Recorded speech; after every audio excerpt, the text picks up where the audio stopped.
everyone. I'm Kusum Dikshit from CIO Global Venture LLP. Today we are back with a very interesting topic we are going to cover, which is how branding can help MSMEs to grow faster and sustain better after pandemic. This is a very interesting topic, and there was a huge demand for this topic from our viewers from MSME sectors. So today we are going to cover this. I want to give a brief intro about my firm. We are a management consulting firm and are doing various kind of assessments for financial institutions, banks. It includes risk assessments also. We are into LI services, TEV services, and various other kinds of services, which includes technical assessments. Today we have our expert, Miss Neetu Samar. Hello, ma'am. She is a renowned expert in brand positioning and reputation building.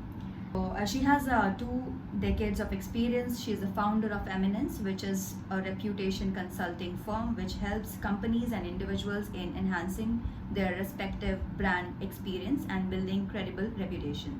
She also serves as an independent director on the board of Times Group companies, namely Zoom Entertainment Network, Times Guarantee Limited, and Aegon Life Insurance Companies Limited. She has also worked with CRISIL, Aditya Birla Capital, ICICI Prudential. She has done MBA in Economics from University of Mumbai and is an MBA from SP Jain Institute of Management and Research. Let's welcome her. I have tried to figure out at least 5-6 questions which will give the broad spectrum of everything we are going to cover. One more thing I want to add to the MSME sector, which, as we know, that MSME contributes to 29% of the country's GDP, and it is worst hit by COVID-19, and it has impacted around 20 to 50% of the earnings, and it is like because of liquidity crunch. And as we are having some figures, like there are 6.34 crore MSMEs in the country, and out of which 15% have either shut shops or are in grave danger of shutting down their business. Impact of this pandemic is complete freeze of economic activities. Manufacturing and service providing firms are highly affected. Distortions in supply chain, difficulties in procuring raw material in affordable rates. Commercial and industrial outlets of small businesses are shut down. So these are the few highlights what we have jotted down. So let's begin with our first question with Ms. Neetu Samar. Our first question from our viewers is why branding is important for MSMEs and how it can help them to come out of this situation, out of this pandemic, so that they can, grow better, as our topic is suggesting. Sure. So first of all, hello everyone, and I hope today's discussions bring some insights to you, and I would rather say some actionable insights to you, so that you can implement some of them in your businesses as well. Starting off with the first question, which is why do even MSMEs need to brand? And for that matter, why anybody needs branding, right? I would just suggest that just consider simple situation of, say for instance, you and I, or individuals like that, right? So suppose there is a group of about 20-30 individuals who are standing in, say, one corner, and you have worked with just one individual in that group. How do you identify that individual? How do you even call that individual to you and have a conversation, right? So first and foremost, you need to know the name of the individual, right? Now let us assume you know the name of the person, say for example Rakesh, okay, lack of a better example, but so you identify Rakesh, and you are trying to have a conversation with him or her. Now in that group there could be many more Rakeshes, right? So then how does the Rakesh you are trying to reach out to even stand out, right? So similarly, now convert this in a MSME situation, wherein like Kusum pointed out, there are about 7 crore MSMEs in the system, and how do you stand out, right? So typically, at least you need to be having having an identity through which people can recognize you, right? So that at least you can be spotted out of the crowd. That is the first and the most important thing. However, unfortunately, all of us think that this is what is branding all about, right? So you need to have your own name, which could be possibly either creative or could be something as standard as ABC and Sons, or Daughters for that matter, but a standard name, and then have a creative logo around it. People think that's what branding is all about, and that's where it ends. But actually, that's like not even scratching the surface, right? So you need to then, like I gave you an example of that Rakesh, where there are 5 other, and how does the one who's most capable stands out and reaches out to its own target audience, communicates and is able to do business. Similarly, organizations need to stand out, communicate their differentiators effectively, and then are able to actively reach out to their target audiences. And these target audiences could be anybody, could be your customer, could be even your employees, could be policy makers, could be any target audience that you might have in mind. But you're able to stand out, differentiate yourself, and then do any kind of business transaction thereof. So that's like the first step that one needs to do. That's great. But we have seen that MSMEs don't consider branding as a thing. They have to do it because they have never understood the importance as such, because there are various small MSMEs, maybe MSMEs there in the rural sector. They have never figured out like how they should reach out to the cities and all. Various apps are coming in, like Paytm is going to the rural areas, to various small vendors. Technological development is happening these days, so they are doing well in those terms. But still, there are various after this pandemic, they've been forced to apply these technological or digital changes. And similar way, they can do it all just if they are not focusing on branding. So they cannot actually make much of the profit, they cannot sustain well, because people don't know them, people don't know their work. So people who are in cities or capable of buying things, or who can support them, are not actually able to buy from those MSMEs. So how do they should know, enhance their knowledge in terms of branding, how important it is, and how they can actually do it? Because MSME is something which is a one-man show kind of a thing. Like a promoter is there normally, and few workers are there in the company for the smaller ones. Otherwise, so it is up to 250 crores, we know that. But still, for the smaller ones, this particular session is for the smaller ones, so that we can actually cater to their problems and they can have some solutions from this session today. So this is the thing. So we wanted to know like how to give them that kind of a knowledge, like how exactly you can think of branding, which is cost effective also, and how to place your promoter. Because whenever you look at a MSME, so you look at who is the person who is actually behind this whole thing. So can you please put some light on this, like how exactly they have to go for it? Sure. Yeah. So your question had, I would say, about 3 parts. Okay, one is how can MSMEs brand themselves. The second is the cost-effective way, right? So what is a cost-effective solution to do the branding? And the third is how do promoters do their own branding? Right. Now, first and foremost, let me take the second question first. How can branding be cost-effective, or brand building be cost-effective? Actually, it doesn't involve cost if done mindfully. Because first and foremost, you need to understand what is your objective, right?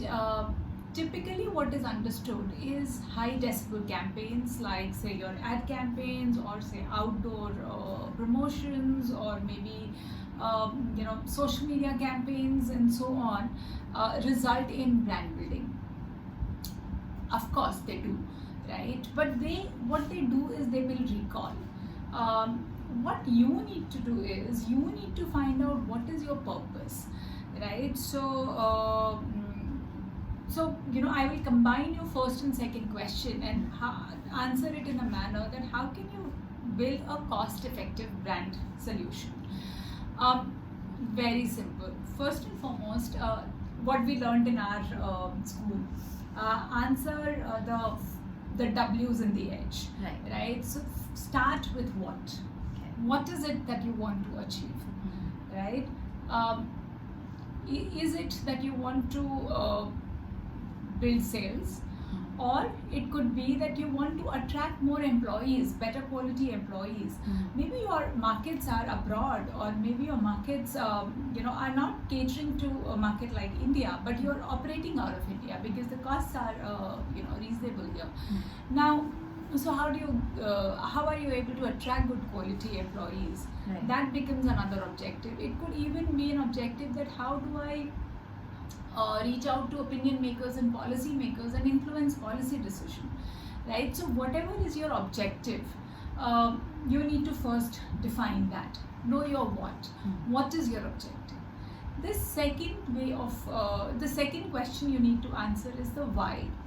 Why do you want to achieve this, right? So it could be all of us want to be known, great, but why do we want to be known, right? So you answer the first question. Say for instance, the first question is business growth is my objective. Answer to the first question is business growth. I want to grow my business. But why do you want to grow your business? Have an answer to that question. Because growing business is very, so to say, random, right? Like Yeah. we need to have a clarity why you want to grow. Is there a need? Do you see a potential? All those things need to be answered. So your why needs to be very clear. Then comes the third aspect. Who, right? Who is your target audience? Are you talking to your customers? Are you talking to your potential employees? Are you talking to policymakers? Or do you want to talk to possibly your vendors so that they give you great rates and hence you are able to offer cost effective solutions? So which stakeholder do you want to address? Know that answer. So that's the third leg, which is who do you want to address. The fourth leg is when, right? What is the duration? By when do you want to achieve this objective? If your objective has to be achieved in say next 3 months, I don't think a brand building exercise can be achieved in 3 months, Yeah, right? yeah. So the tenures have to be reasonable. You need to have complete clarity in that from now to next 1 year. These are the certain milestones I need to achieve, and this is how I will go about it. So that when has to be clear. It could be a 1 year strategy, it could be a 5 year strategy, and then can be broken down into milestones. Then comes the next W, which is the where. Where will I find my target audience, and hence where all do I need to reach out to?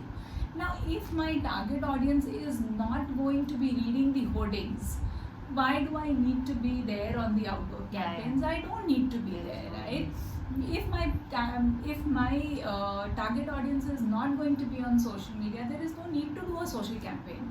Nowadays, it's quite fashionable to do that. A lot of our clients want us to build their brand on social media, but why?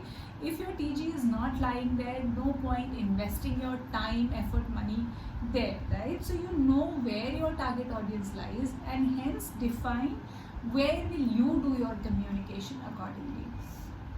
Once these W's are answered, will you come to the how part? That now that I know these question answers, how should I go about developing the brand? Right? So it could be, like I said, your objective.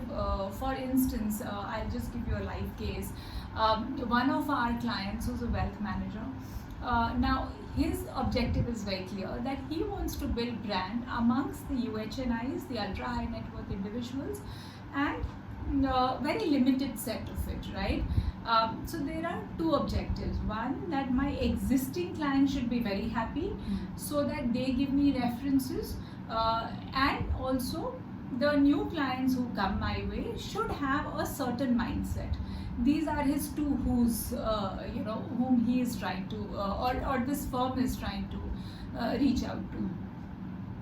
Now we are very clear. If your number of target audience is only 500, of which typically it is 80-20, right? So 20% are going to be meaningful target audience. That means about 100 people. You don't need an ad campaign for 100 people, target, right? So you can have very focused, very well planned engagement strategy which will reach out to these 100 people very effectively, who would then act as reference points and help you build further clientele. So this is the strategy that we have recommended to them. It's absolutely a zero expense strategy. There is just no money that goes. All one needs to do is stay in touch with these 100 people. Of course, we have developed the calendar and we've developed the conversation strategy, a communication strategy, all that, which gets then implemented on milestone basis. But it's as simple as that you need to engage with these 100 people in certain timely manner and get your objective in place. So it could be as simple as this. So A, cost effective, certainly so. B, how? You just need to answer your W's in the edge and you will get there very clearly. That's great. That's great. So, what role does reputation play in case of MSMEs? So Sure. we can, yeah. Definitely. Reputation is a subject which is very, very close to my heart, and I think this is exactly what acts as a differentiator. So, while brand gives you an identity, reputation gives you character, right? They are like having a very symbiotic relationship. So your identity feeds into your brand and your character feeds into your reputation, and if consistently followed, so it helps you stay in for a very long term. Now how are the two different? See, what branding does is it adds to your recall. People will know you exist. People will reach out to you when they need a certain kind of service and solution. If your recall is high, but people will trust you. People would like to do business with you if your reputation is good, right? So recall gets you in the consideration set, but conversion happens only when you have great reputation. So that's the big difference, and one needs to pay attention to that. Okay, that's great.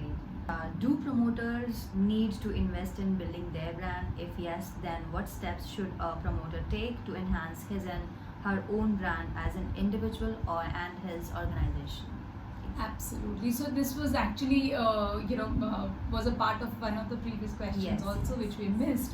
So promoters definitely feed to the corporate brand, because a lot of times they lend their personal credibility, their personal character to the brand, right? So one of the best examples, though of course not in the MSME space, but to me, Kiran Mazumdar-Shaw and Biocon are synonymous. Yeah. Right? So, or Ratan Tata and the Tata Group, they are synonymous. Of course, the surname plays a role here, but still. Or say, for example, Mr. Narayan Murthy and Infosys, they to great extent become synonymous. So definitely, the promoter or the name behind a certain organization plays a big role in setting a great base for the organization. A lot of times that is called personal branding. That should promoters invest in personal branding. A lot of promoters get in touch with us also saying that I want to develop my personal brand. I like to call it identity capital, right? The promoters need to develop, not only promoters, actually CEOs of all organizations, they need to develop their identity capital. Which is a combination of a lot of things, but clearly sets their identity apart and also brings in an element of character in it, which collectively creates a brand as well as the reputation, and helps the organizations grow. So certainly promoter credibility lends character to the overall brand building exercise. Now, how can one do it? The process remains the same, right? So the promoter needs to answer this question for himself or herself: why and what I am trying to achieve, who am I trying to impress, and so on and so forth. The same Y's and the W's in the edge. The process I would follow has to be the same. Where the difference will come is you need to also do a lot of personality mapping, right? So I might want to develop a personal brand for myself, or like I said, my personal identity capital. But there are already a lot of people who've already done this and they've done it beautifully. So how have they managed to do it? Or where do they stand? A clarity on that helps you create a great mapping and establish milestones, which you can then judge how are you progressing. Social media, traditional media, uh, forums where you can speak, these definitely lend platforms to you to amplify your voice. So a presence on all these three is a must, I would say, when you are trying to develop your business. So when we are talking about rural MSMEs, so how do they reach out to these platforms? Means do they have to connect with some agencies or somebody else as a mediator or something agent? So how's that? So if you're talking to say rural SMEs, fortunately internet penetration is such that it has empowered everybody, right? So internet still lies there, and fortunately internet has language advantages also, and Indian languages advantages also, right? So so if you have a challenge with English and you want to converse to your target audience in Hindi, there is still a lot that you can do, right? So again, when you answer those questions of your whats and whys and hows, you would know there that okay, fine, my target audience are lying here, which is not even a Hindi belt, I would say a regional belt, which is talking only in a certain regional language. Adopt that language. No downside. Like say for instance, so many cookery, I mean to say so many home chefs who have come in the being now, and very small units. What are they doing? They are creating content in the regional languages. People are connecting well with them, and that is helping them grow their business. So similarly, there are so many artisans who are coming into being. So it could be done in two ways. Either you yourself need to have command over the language and ability to communicate and then reach out, or alternatively you partner with somebody who would then help you get voice, right? But either of the two can be done, but thanks to the internet penetration, it's quite doable and highly accessible to everybody. That's great. So one last question we are taking for the day, which is, as an organization, how can we help any other organization enhance its brand, or what contribution we can make to greater good during and post COVID? What's that? Very interesting question, Yeah. because it actually leads to a concept which is very close to my heart, which is all about networking and creating network. Typically what we do is, we as human beings also, we operate in a set of people whom we are very comfortable with, who are our best friends, so to say. And those 5 friends, we are always talking to each other, dining with each other, having all kinds of fun activities, or even distress times we are celebrating or managing together. But what is happening is, then we start thinking and talking like those 5 people, and hence our thinking starts getting limited. So what they say, that if as human beings you need to expand, then you need to work on your weak links. What are these weak links? These are my friends. Weak link with them, but the more I interact with them, the more I I'm able to expand my perspectives, think differently, reach out to more number of resources, hence, and be more effective. Same logic applies to organizations also. Typically we tend to either network with the organizations which are in our community, or who could be our potential client. We are not exploring client kind of ecosystem, which will then give us exposure, right? So when we start doing this, certainly newer doors will open, newer business ideas will come up, and anyway, so one thing that pandemic has taught us, that everything is available for disruption. There is no set pattern in anything, right? It has clearly shattered our thought process that this is how things have to be done. Everybody can keep experimenting. Beautiful change in mindset this pandemic has brought, and I think this is one of its biggest blessing to us, and we should leverage that. So I would say that organizations need to come together, they need to interact more, ideate more, and explore more, and certainly newer doors and avenues will open up.